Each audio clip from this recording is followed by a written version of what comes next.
দেশজুড়ে বইছে তীব্র তাপপ্রবাহ। গরমে নাগরিক জীবনের ওপর কিরকম প্রভাব পড়েছে সে খবর জানতে যাচ্ছি আমাদের সহকর্মীদের কাছে। প্রথমে যাব ঢাকার বসিলা এলাকায়, সেখানে আছেন আমাদের স্পেশাল করেসপন্ডেন্ট হাসান মাহমুদ। হাসান, এই তীব্র গরমে আসলে রাজধানীবাসীর উপরে জনজীবনে কি প্রভাব পড়েছে?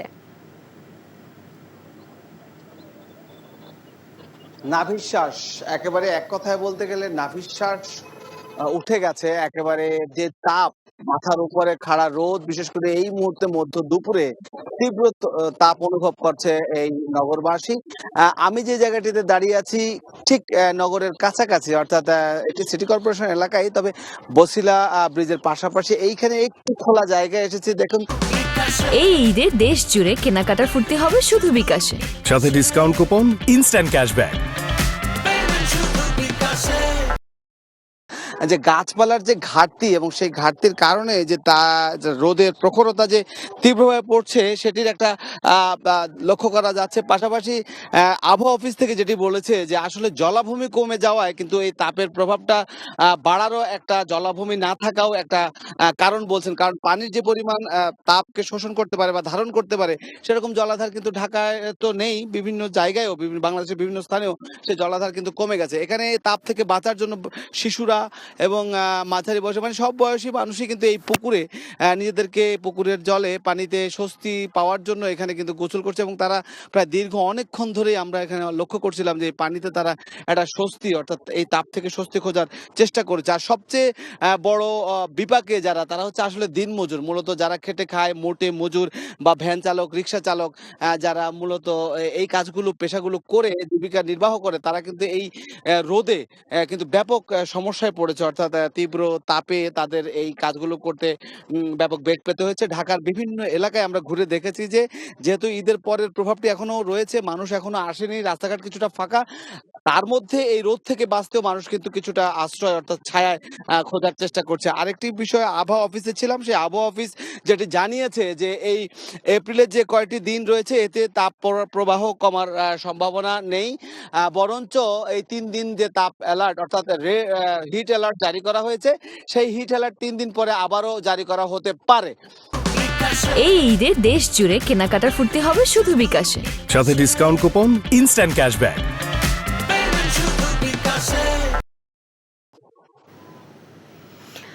আপনি সাথেই থাকুন। এখন আমরা চুয়াডাঙ্গায় যাব, সেখানে আছেন আমাদের স্থানীয় প্রতিনিধি রফিকুল ইসলাম। রফিক, চুয়াডাঙ্গায় কয়েকদিন ধরেই তো 41 ডিগ্রির ওপর তাপমাত্রা, তো হিট অ্যালার্টও জারি করা হয়েছে। কি অবস্থা জনজীবনের?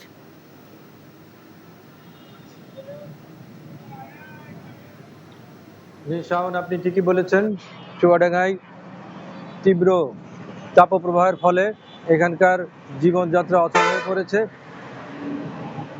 পবিত্র রমজান, পবিত্র ঈদুল ফিতর এবং পয়লা বৈশাখের ছুটির পর আগামীকাল থেকে মাধ্যমিক পর্যায়ে, প্রাথমিক এবং সরকারি কলেজ খোলার কথা আছে। তবে এই তীব্র তাপপ্রবাহের কারণে যে সমস্ত শিক্ষা প্রতিষ্ঠানগুলো খোলার কথা আছে সেখানে আমরা জানতে পেরেছি সেখানে প্রাথমিকে অ্যাসেম্বলি নির্দেশ বন্ধ করার নির্দেশনা দেওয়া হয়েছে প্রাথমিক অধিদপ্তর থেকে, এবং মাধ্যমিক পর্যায়ে থেকেও বলা আছে যে প্রাকৃতিক দুর্যোগ হলে পরে স্কুলে অ্যাসেম্বলি করা যাবে না। তো সেক্ষেত্রে আগামীতে গ্রীষ্মকালীন ছুটি আছে, সেই ছুটিটা যদি আগে নিয়ে আসা যায় তাহলে হয়তো এই তাপপ্রবাহ শিক্ষার্থীদের জন্য অনেক উপকারে আসবে বলে তারা জানিয়েছে। এই তাপপ্রবাহের ফলে চুয়াডাঙ্গাতে সাধারণত বেলা 11টার পর থেকে 4টা পর্যন্ত রাস্তাঘাটে মানুষের উপস্থিতি চোখে পড়ে কম, কারণ এখানে এই শৈত্যপ্রবাহ, এই তীব্র তাপপ্রবাহের ফলে মানুষের যে চলাচল সেটা ব্যাহত হচ্ছে। জানছিলাম তাপপ্রবাহের খবর।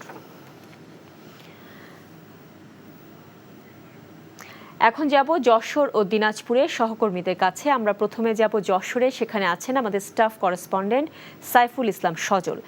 সজল, যশোরে আজ তাপমাত্রা কত আর সার্বিক চিত্র কেমন আমাদের জানাবেন?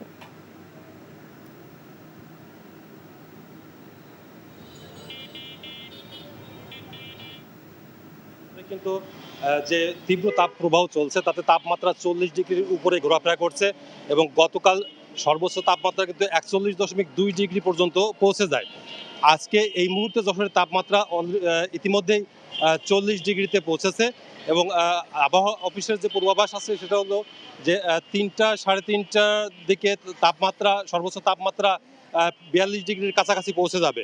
এই যে তীব্র তাপমাত্রা, এই তীব্র তাপমাত্রায় কিন্তু সবচেয়ে বেশি সমস্যা হচ্ছে সাধারণ খেটে খাওয়া মানুষ, রিক্সা চালক, দিনমজুর। তাদের আমরা দেখতে পাচ্ছি যে গাছের ছায়ায় কিংবা পার্কে প্রচুর এই খেটে খাওয়া মানুষ তারা বিশ্রাম নিচ্ছেন এবং তারা আসলে এই সকাল 11টা থেকে বেলা 3টা সাড়ে 3টা পর্যন্ত এই সময়টাতে যে তীব্র তাপ, এই তাপের মধ্যে আসলে কোনো কাজই করতে পারছেন না।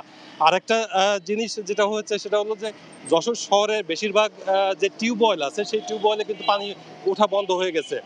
কিছু কিছু বাড়িতে সাবমার্সিবল পাম্প আছে। এই সাবমার্সিবল পাম্প আর প্রতিবেশীরা এই পাম্পগুলো থেকে তাদের খাবার পানি সংগ্রহ করছেন এবং গরমজনিত যে রোগগুলো আছে তার ভিতরে ডায়রিয়ার প্রকোপটা একটু বেশি বৃদ্ধি পেয়েছে।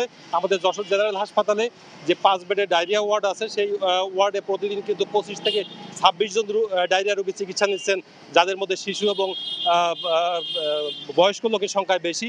জেলা প্রশাসন এবং স্বাস্থ্য বিভাগ সাধারণ মানুষকে সচেতন করার জন্য বিভিন্ন ধরনের প্রচারণার উদ্যোগ নিয়েছেন। শাওন, আপনি সাথেই থাকুন। এখন আমরা যাব দিনাজপুরে, সেখানে আছে স্টাফ করেসপন্ডেন্ট ফারুক হোসেন।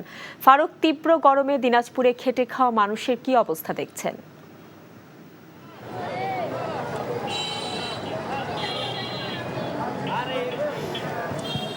শাওন, আমি এই মুহূর্তে দাঁড়িয়ে আছি দিনাজপুর সদর হাসপাতালের সামনে।